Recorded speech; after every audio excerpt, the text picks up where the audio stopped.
So happy to see you, dear Fred Gallo. Thank you for your contribution to the Hypnotherapy Congress of the Confédération Française de l'Hypnose et de Thérapie Brève in Luxembourg. We are very happy to have you here. Thank you. Nice to be here, Christiane. Yeah, very good. Please let me introduce you to our public. So you are Fred Gallo, PhD. You are a clinical psychologist in the US with a group clinical practice specializing in treating trauma, depression, anxiety, and chronic pain. Mm-hmm. You are a member of the American Psychological Association and the Pennsylvania Psychological Association. Fred Gallo was the first to publish a professional book on energy psychology. Since this first book, many others have followed. I think it's about 9 books so far, as well as numerous articles for the professional public, as well as for the general public. Research on energy psychology is an important topic for you. You have participated in a meta-analysis that showed that tapping is an active ingredient in treatment. You have been the president of the Association for Comprehensive Energy Psychology, ACEP, in 2015 and 16, and you continue to be an active member of ACEP. For more than 20 years, you have been traveling the world, offering presentations and training in energy psychology on the international level. And thank you again for coming to Luxembourg. Oh, you're welcome. Yeah. Your latest book has been published this year and is called The Tapping Toolbox. I think our French colleagues will be happy to hear that we hope to have a French translation ready for next year. Dear Fred, thank you for giving us the chance to learn more about your approach in accessing health. Your presentation is called Accessing Health and the Michelangelo Principle. Thank you. You're welcome. Okay, so let me begin. Okay, I was going to do this presentation at the forum, but we ran out of time. So here we're doing it so that people can benefit from it. And I'm looking forward to, it's not going to be quite the same the way it would be if I was up on stage and we were singing and all that sort of thing. But it's good to see all you happy people there, and I hope this makes you even happier today. So let me see what the next slide. We're going to show you some slides. The first slide, first of all, I want to talk about something about techniques. We all love our techniques. Okay, there's all kinds of techniques. There's hypnotic techniques, visualization, metaphors, anchoring. Anchoring where you maybe touch a person at a certain point while they're having a certain state, and then you touch another point when they have a state that they don't want to have, and you collapse them or you sequence them. There's a swish pattern, like a swish pattern could be you have the person think about something that bothers them, and they have an image, and then on that image you change the image. You change it from maybe being very large to very small. You change it from a movie to a snapshot. You change it from color to black and white, and then you swish between one and the other. And by doing that many, many times, it starts to change the person's experience. Or there's gestures. People use gestures. Like you may find interesting technique that I've used, where if somebody's talking about something and they go, "Oh, I feel so bad, about this," and you say, "Well, have you ever had a situation like that where you didn't feel bad and instead you felt somewhat better?" And they say, "Oh yeah, I had this situation and I felt more relaxed," they go. And so then you have them do something like this. You say, "Now think of that situation that bothers you," and they'll go like this and go like this. And you figure that it starts to change the way you're storing it in your brain and your energy system. And there's other techniques, like I was talking to somebody at the forum, and he felt really bad about something. And he said, Oh, I wish I hadn't done that. I feel so bad that I did that. You know, I should have done this. And I told him to change the tone of voice, and we did something like this. I feel so bad. I wish I hadn't done that. And so he started doing that. Of course, you can't help but laugh at it. And that changes your experience. So there's lots of things. And then we have tapping and breathing exercises, like a technique that I often teach different clients is to do 4-8 breathing, where you breathe in through your nose for 4 and then breathe out through your mouth for 8 or 10 or whatever. And it shifts your neurology. It shifts it from the sympathetic mode, which is activation, to the parasympathetic mode, which is more relaxation. And there's mindfulness techniques and tapping, so I specialize in tapping, having people tap at different locations. Okay. Now the thing about techniques is, when you research them, you tend to research them from a manualized point of view. You have a manual and you're kind of rigid in what you're doing so that it's consistent across the board. In clinical practice, you don't want to do that. In clinical practice, you want to have flexibility. You want to suit the technique to the individual, and you want to do it in a way that's true for you as the therapist. You don't want to try to do it somebody else's way. Otherwise, it's hollow. Otherwise, it's not for real. It's not present. And so that's something about techniques. However, well, here, let me just say this. As far as techniques, you can find out a lot of techniques in these kinds of books, okay? So in the upper left, there's my latest book, The Tapping Toolbox, and it goes into a lot of the things that we're covering here today, and more. And then it shows different tapping techniques. There's other books like David Feinstein wrote The Promise of Energy Psychology, and he shows some things on energy medicine and energy psychology.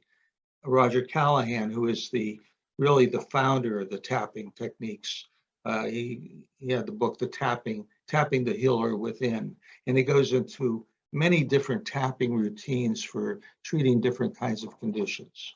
And my book, Energy Psychology and Psychotherapy, I invited many people to write chapters who did their own variations. So you can find out a lot there if you want to know more about energy psychology and those methods, and like the neurophysics of human behavior with Mark Furman and myself, that goes into even hypnotic techniques and so on. So, but that's the technique department.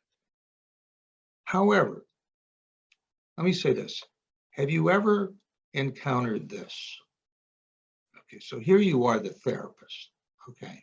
And the client you're working with is discombobulated, okay? And here you going, and you feel stressed. You don't know what to do, okay? You've tried a technique, and the technique isn't working, maybe, or you're just so stressed because it's like nothing's working, and you feel so bad for this person, or maybe you don't even like them. You feel that way, and I'm sure none of you out there have ever felt that way toward a client. I'm sure you've always felt tremendous love in your heart and soul, right? No, I think we've all had our struggles with that at times, okay?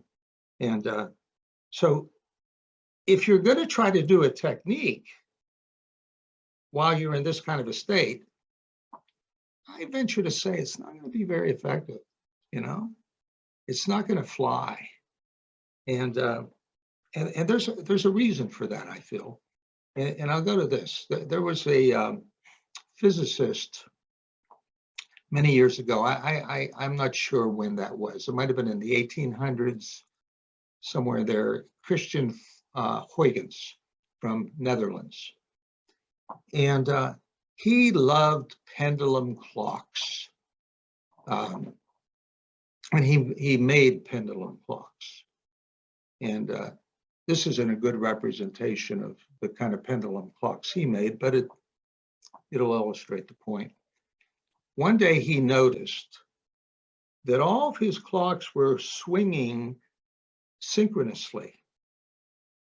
And it occurred to him, how can that be?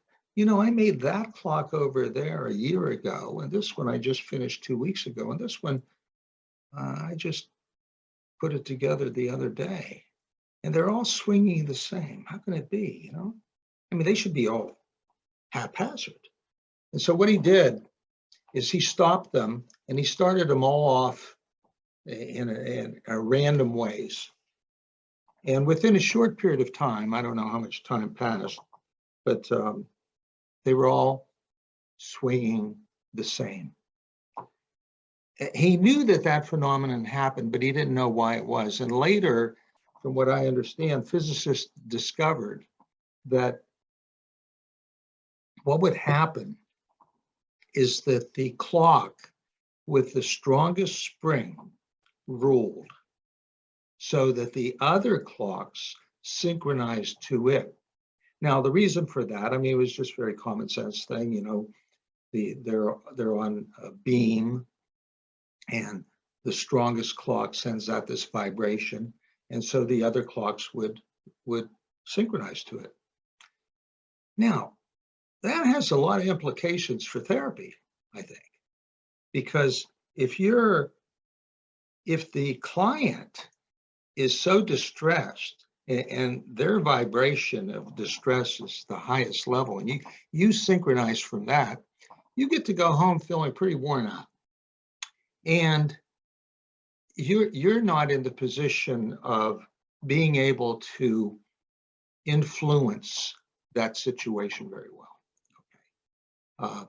That there's a cybernetic principle from this that says that element within the system with the greatest flexibility rules. So if you have requisite variety, as we would call it, okay, so I have the ability to make moves, counter moves, then I'm going to be able to help that client do better, okay?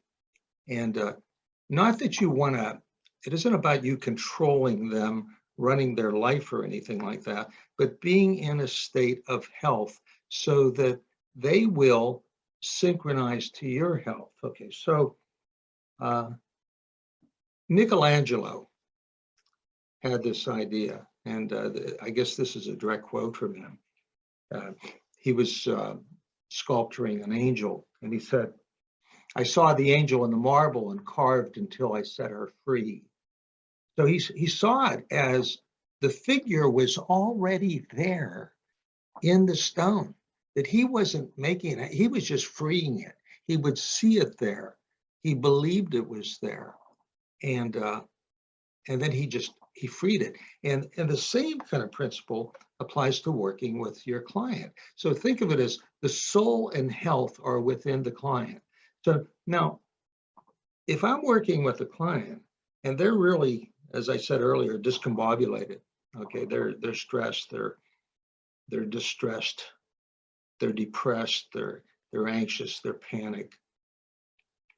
And I focus on that. If that's what I'm really paying attention to, then I'm going to synchronize to that. You're going to synchronize to that. And all that's going to do is reinforce more of the same.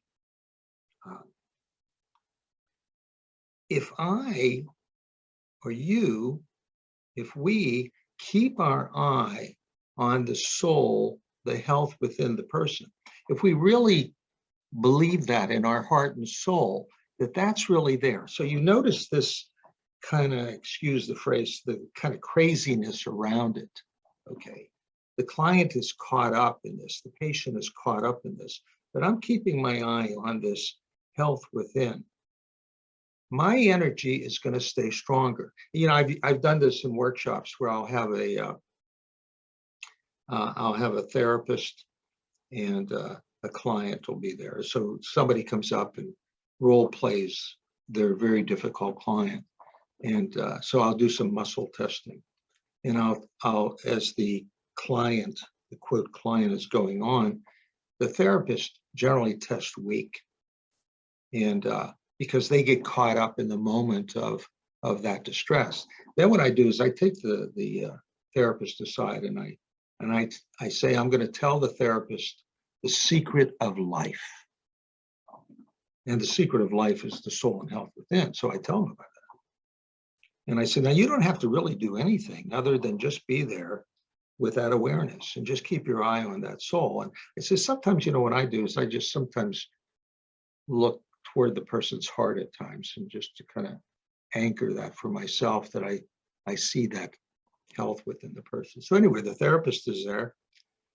And now they can do anything. They could be reading the telephone numbers. They could just be nodding, or they could be smiling, or they can just listen. They could ask questions, or they could use a technique, whatever. But they've got a certain kind of, the term might be a milieu. They're in a certain state that's the best state for delivering. And so what happens is the therapist tests strong, and the client tests weak, and the therapist tests strong, and the client tests a little less weak, and and it keeps going on. Next thing you know, the therapist still tests strong, and the client starts testing strong, which is very, very interesting. And I'd say about 99 times out of 100, that's the way it goes. Maybe it's only 97 times out of 100, but the client starts to catch up with what's going on with the therapist. And then when they're in that kind of a state, the delivery really works. Okay, so then your technique can work, or whatever. So that's what I'm calling the Michelangelo principle. Now there's some other principles that apply too. Okay, and it's like, what are the principles that apply for our psychological functioning? Okay. And, just like there's certain principles that apply for flight. Okay, in order for a plane to fly, there's three principles that account for that. One is gravity, another is lift, and another is drag. And you take those three principles, that explains flight. Snow, what accounts for snow? Maybe they had noticed a long time ago that there was a lot more snow on the north side of a mountain, or I don't know, let's say the north side of a mountain. And they said, oh, north has a lot to do with snow. Well, that's an incorrect assumption. That's an incorrect principle. Eventually, people come to realize that there are certain principles that account for snow. And two of them, I don't know if there's a third, but the two of them there's not perspiration, but precipitation, which is water in the air, and the other is temperature. So you get a certain kind of temperature, a lower temperature, within a certain range, there's a certain window there, and then you have this precipitation in the air, and you get, lo and behold, you get snow. Okay. So what accounts for psychological functioning? Now you can talk about the brain, you can talk about hormones, you can talk about chemistry, you can, go on and on. But these three principles, and you could say in a way there are four principles, and I'll explain.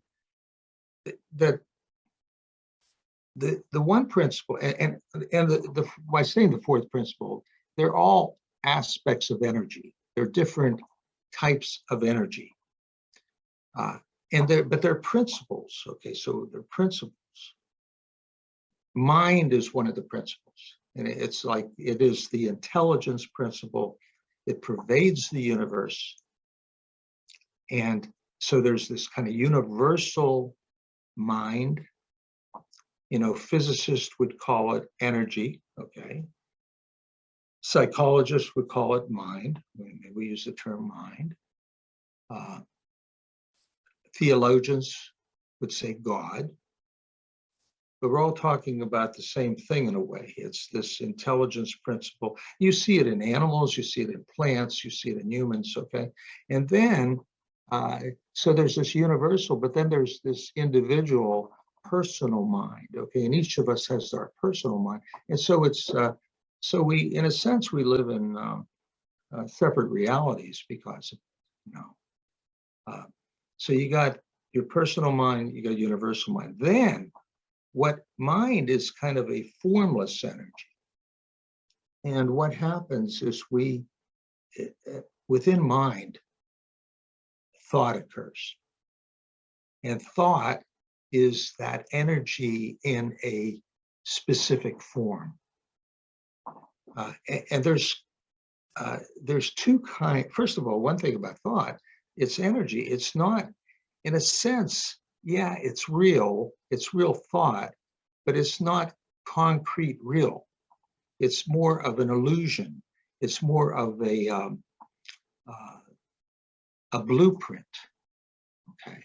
And it can be a double-edged sword, you know, in a good way. You know, we couldn't do much without thought. Thought is a divine gift that we all have, you know. And you get this thought, and you figure out what to do, and next thing you know, you create a reality from it.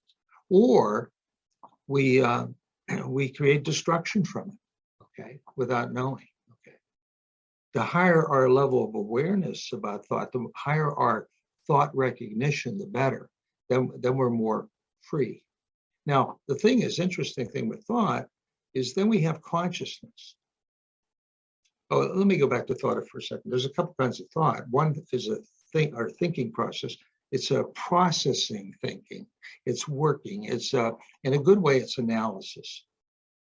And then we can apply that same thing in a way that's not very helpful. And we use the term ruminating, worry.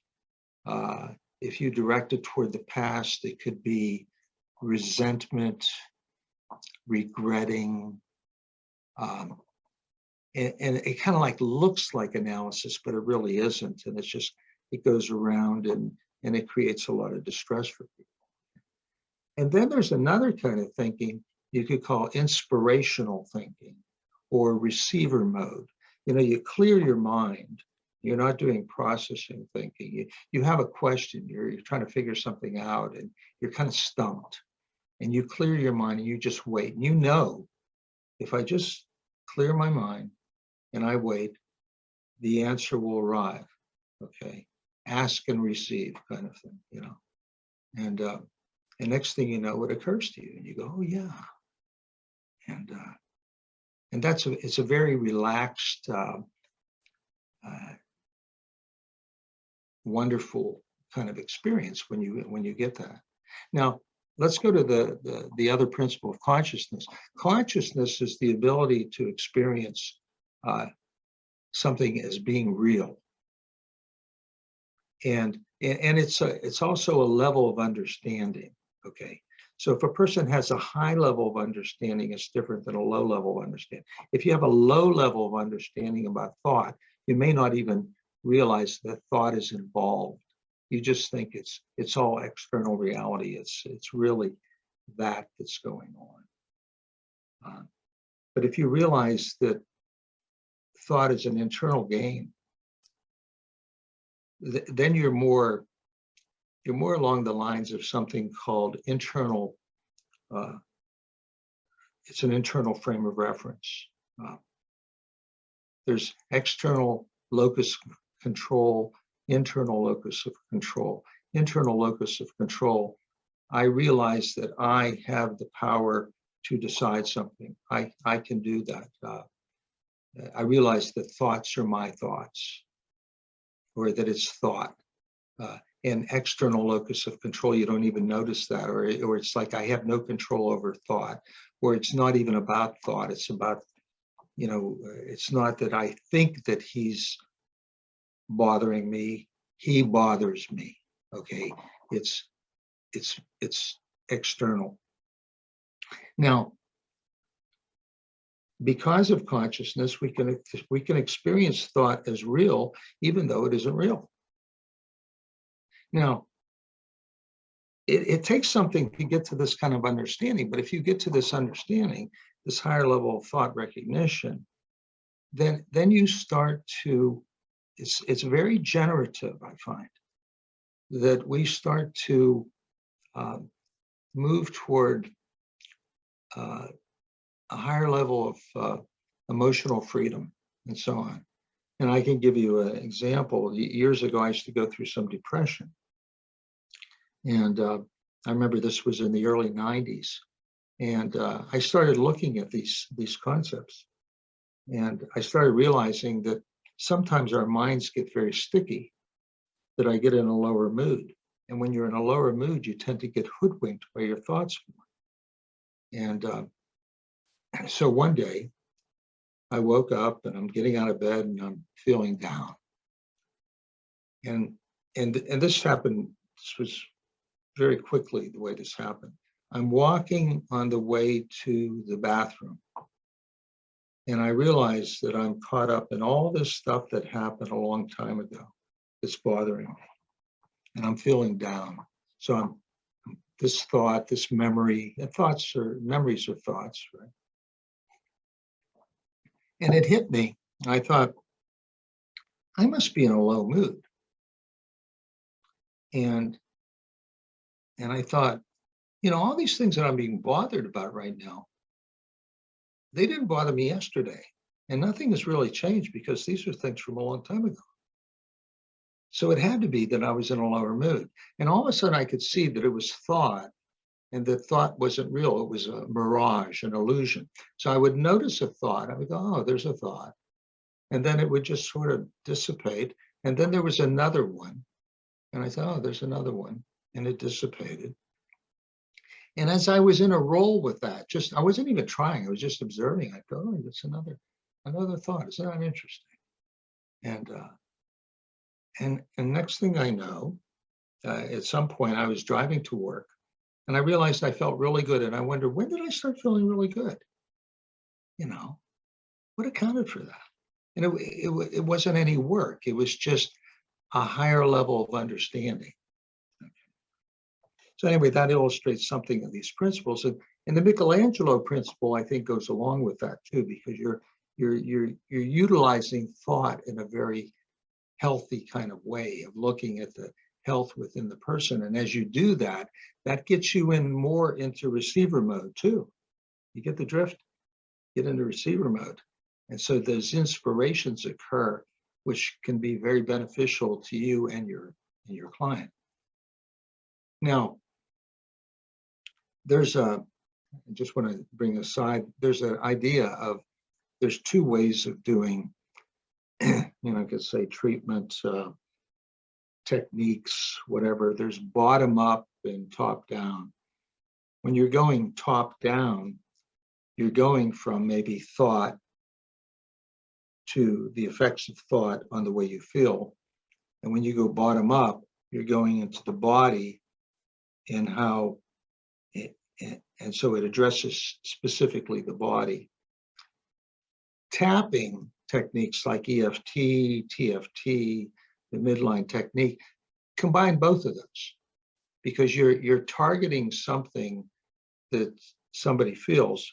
And then, so let's say it's depression and they're feeling depressed. You have them notice that feeling, give it a rating, and then while they're tapping, which is utilizing more the body, they're saying something like maybe, even though I'm depressed, I accept myself. And then while they're tapping, they may be using what we call a reminder phrase.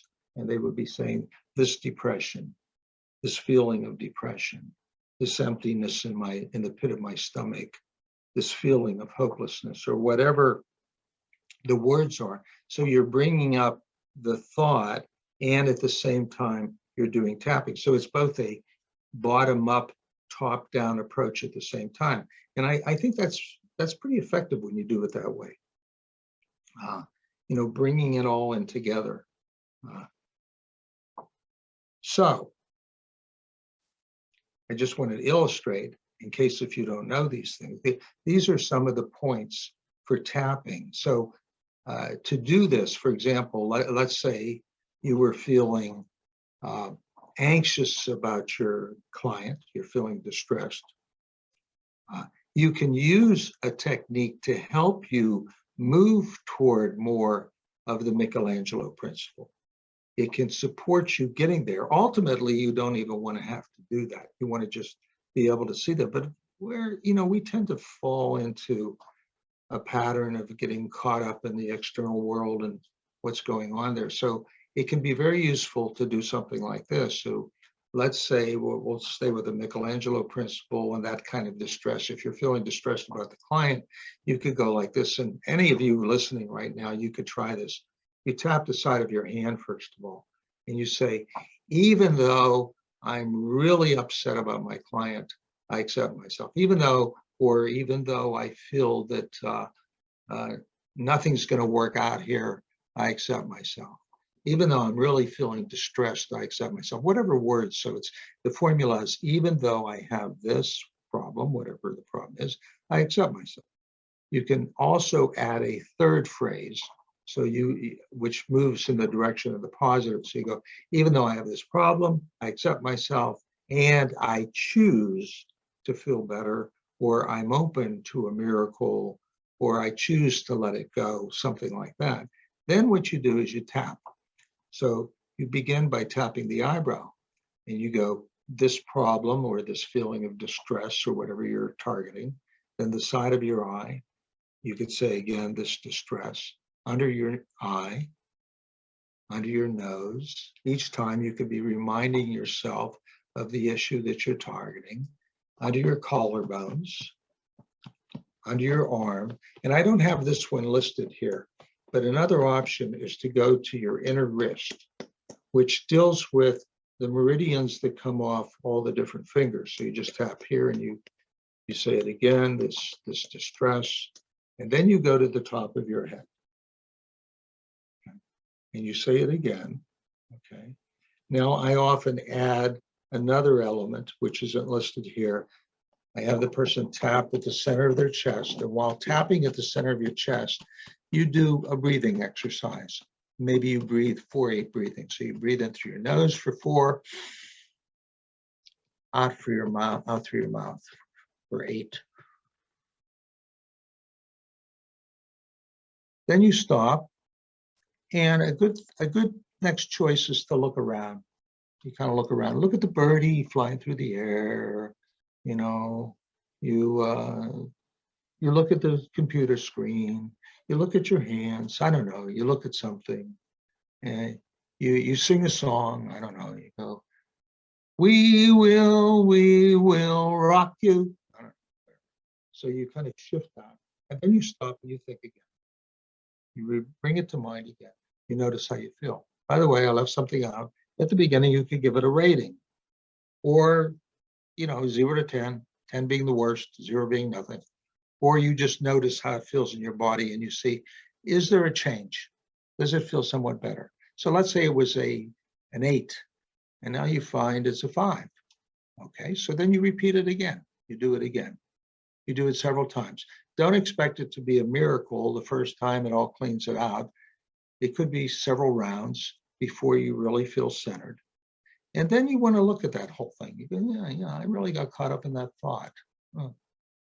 Isn't that interesting? You just kind of reflect for a moment, and then you go about your business. Anyway, with this, I think you're all very happy people.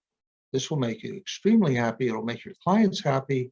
It will make the world happy, and everything will be utopia from now on. Now, that's not true, but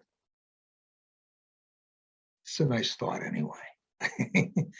Anyway, so I love you all. Use this in good health. If you want to know any more about it, send me an email. Send Christiana an email. We'll go from there. Okay, love you all. Mwah. We're done. Thank you. Thank you so much, Fred. How long did that go on? How long did that go on? I didn't have a look at the time. So are you still ready for some questions? Oh yeah, we can do that. Yeah. Yeah. So I was just wondering, because many people have seen you at your workshops or have been at one of your trainings, but some people who might watch this wouldn't know anything about meridians, meridian points, tapping, muscle testing. If you could just elaborate on this a little bit, that would be nice. Okay, say something more about meridians. Okay, are we still recording? Yes, the recording goes on, and the idea would be to explain a bit about acupoints, so meridian points, tapping, muscle testing, so how this works. Thank you. Okay. So, and you know, stop me at times if you need more clarification. But in acupuncture, or we could call it meridian therapies, because it isn't just acupuncture. It isn't acupuncture. You're using needles. There's acupressure where you're using pressure. They use, you know, and tapping is one of the elements. There are many points throughout the body that are have a lower level of resistance, and there's been research that's shown that these exist. A good number of them exist. And if you're doing acupuncture, they put needles if these what are called acupoints. Now I forget how many of them there are. There might be 700 or something, but there's only certain ones that are really relevant for treating different conditions. And the idea is it regulates the flow of energy through the body, through the system, and into the brain. Some people say acupuncture is always about the central nervous system. So it sends electrical impulses or subtle energy. The subtle energy is called qi, through these meridians into the brain and throughout the body. And the idea is that if we're using tapping, we're using partly the same concept, although this isn't precisely the same way acupuncturists would do things. But we believe that whenever a person has a let's say a psychological problem, but it isn't just psychological, physical, emotional problems, physical pain, that there's a disruption in the flow of the energy. There's something blocked, there's something not moving right. And by doing the tapping, we're getting the energy to start flowing. Okay. We're doing something else too. The idea is that there's a subtle marker that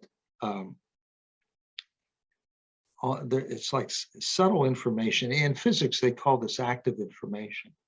And it's related to these different locations where I have you tap, okay?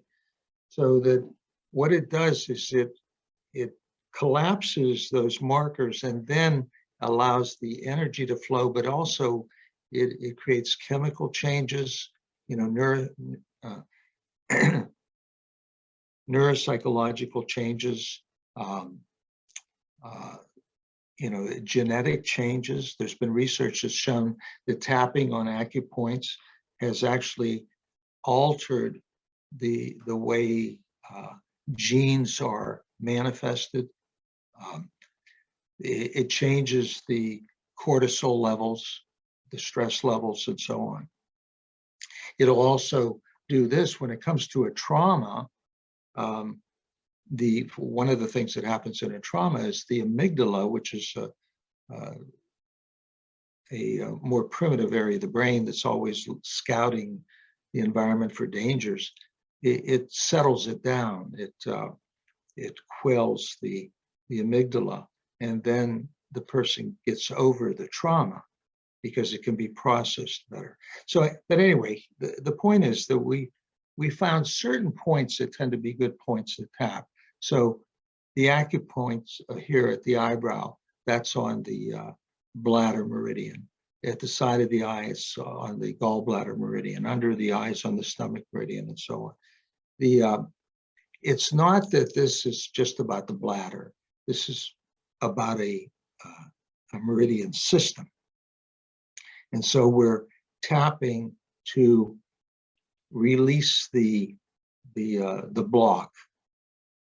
And as a result, it changes your emotional reaction.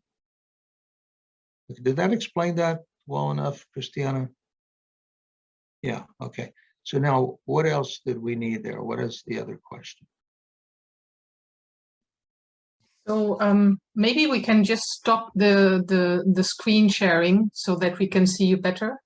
Oh yeah, let me see Yeah, if I, so just stop that. let's see where I do that. Um, So what else would you like me so to? yeah, the other question that occurred to me was I found that really, really impressive when you talked about the clock synchronizing and the therapist being in a state of health. I think this is also something that we share with the view of Milton Erickson in his hypnotherapy. Yeah. Oh, But what I was thinking about was of some of my colleagues who are working with severe trauma patients, and I was wondering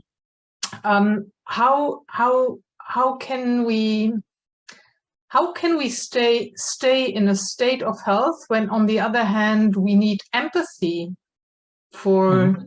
for people who are, for example, at the moment we have the war in Ukraine and we have many refugees who have really lived through hell, and then you listen to their stories and of course you're in empathy, and how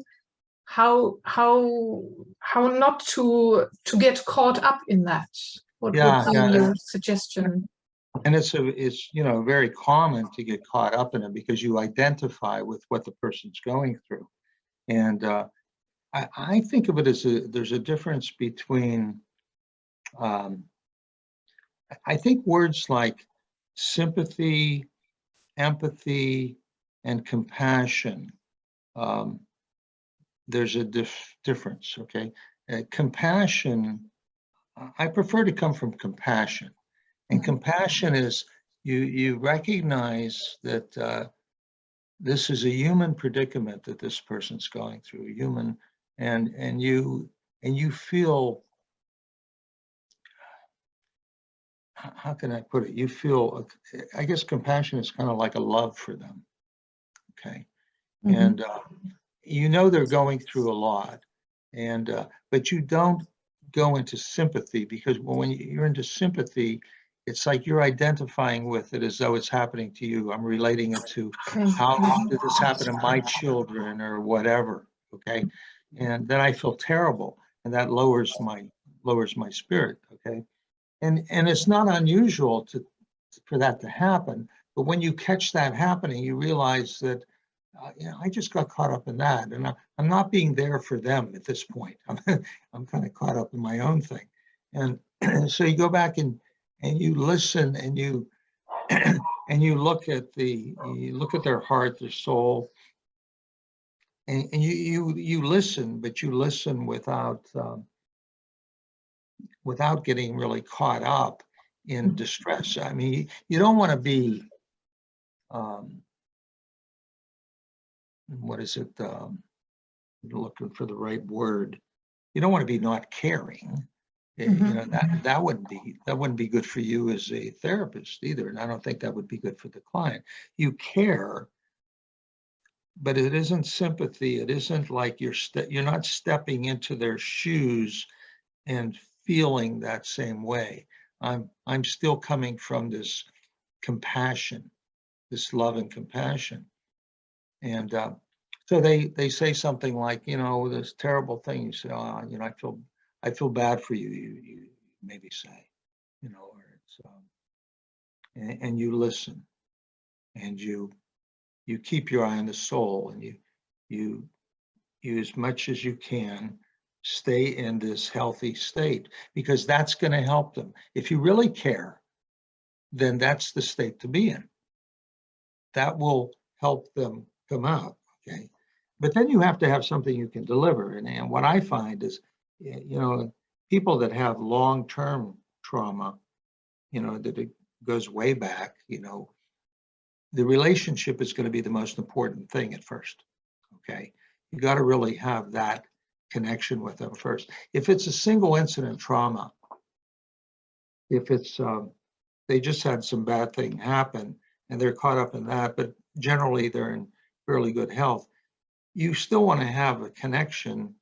There's still rapport is always, say, job number one.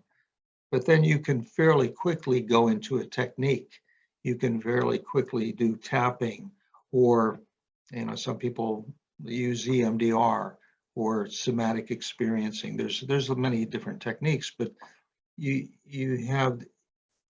can more efficiently treat whenever that's a situation. But always, you know, the first thing is to be in this state of compassion. Does that make sense? Yes, thank you. Okay. A last question. You were talking a lot about receiver mode, about this clear your mind and then something will occur to you. Mm-hmm. And I was just wondering, because, you know, at the Congress we have therapists with very different experiences. So we have therapists who have more than 20 years of experience and others who are just starting. And do you think this is open to everyone, or is this something that is linked also to a kind of experience? Well, both, I guess. First of all, I'm coming from the idea that, first of all, everybody has within them wisdom, that it's already there, and we can get in the way of accessing it. Okay, you know, you've heard the expression "out of the mouths of babes." You know that expression? Have you ever heard that? Out of the mouths of babes. Maybe it's just an English term. Okay, yeah. But it's it means basically sometimes you get this wisdom coming out of a child, and you go, "Wow, where did that come from?" You know, like I remember a little story about, there was this truck, a big semi truck, and it was going this underpass, and it got stuck because it was too high. And all these people are looking, and they're trying to figure out what to do, and they're thinking, well, maybe what they can do is they're going to have to, you know, take the wheels off the truck, or they're just trying to figure out how to do this. And there's this little kid looking, and he says to his dad, "Dad, why don't they just lower the air in the tires?" You know, people weren't thinking of that. You know, just lower the air in the tires, and now it comes down. You know, and so that's kind of like a wisdom. Now, here's the thing about what I'm saying.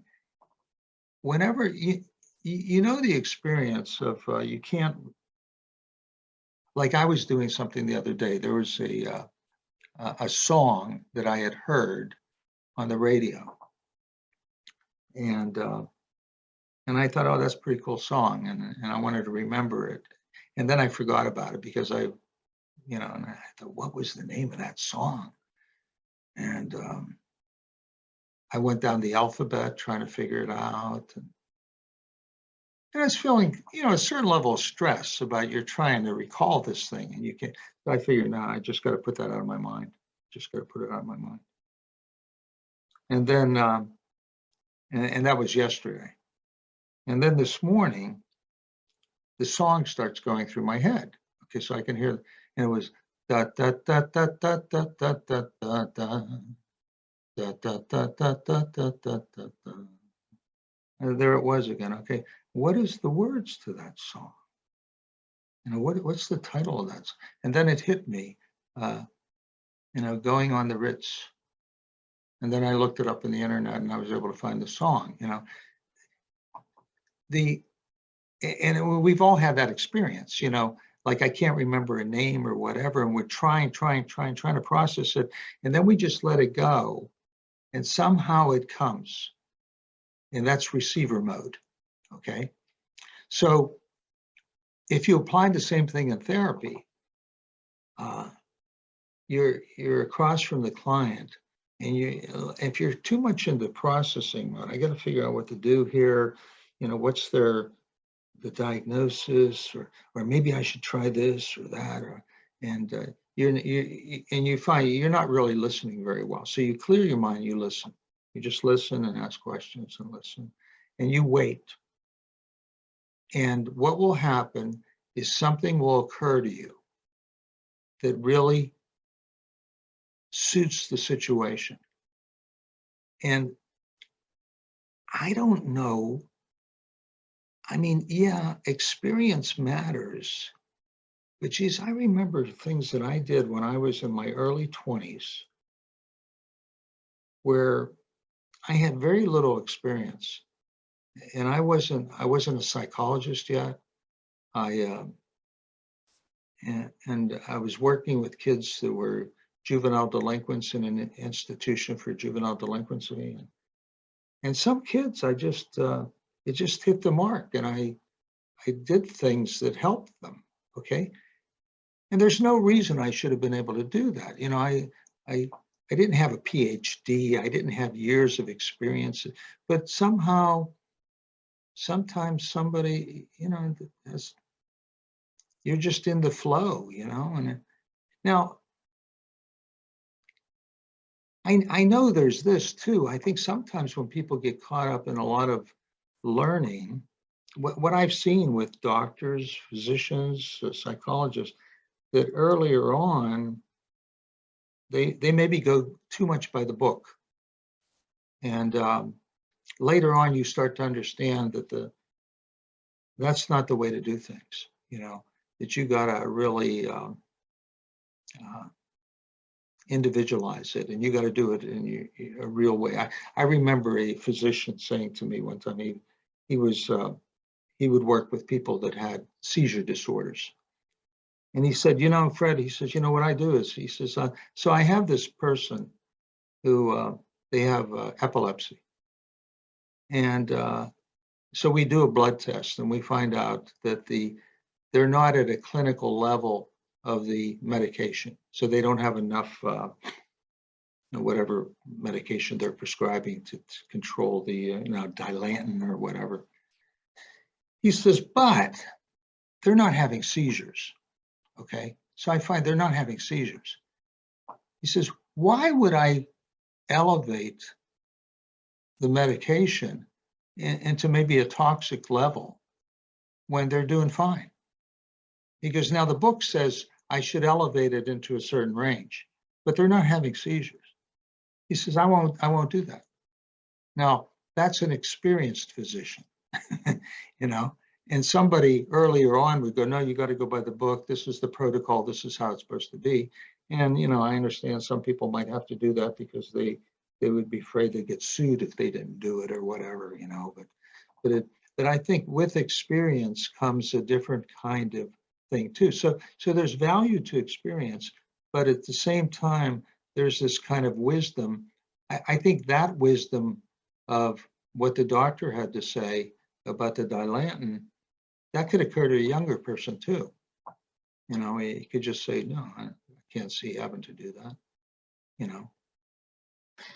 Could we say that this is something like intuition? Yeah. So that you build on your experience, on the methods, on research, of course, but that you also give a place to intuition? Oh, yeah. Yeah. But how you get to it is basically by listening, clearing your mind, in a sense, I know it's a funny phrase, clear your mind. You don't make thoughts totally gone, but you just don't attach. You're waiting for the inspiration to occur, the intuition to occur. And when it occurs, you go, could that be? It just sort of comes out of the blue. And then you check it out with your client. There's, in my book, the Tapping Toolbox, I go into what I call the Relita model. And it is about how to do that, how to get in touch with that. Now, the thing is, I think sometimes tapping can work in the service of that too. It's like, for me to be able to get to a higher level of understanding about thought and so on, sometimes what I got to do is tap out the thoughts so that the stress level, because when you're more in stress, you don't have access to that very well.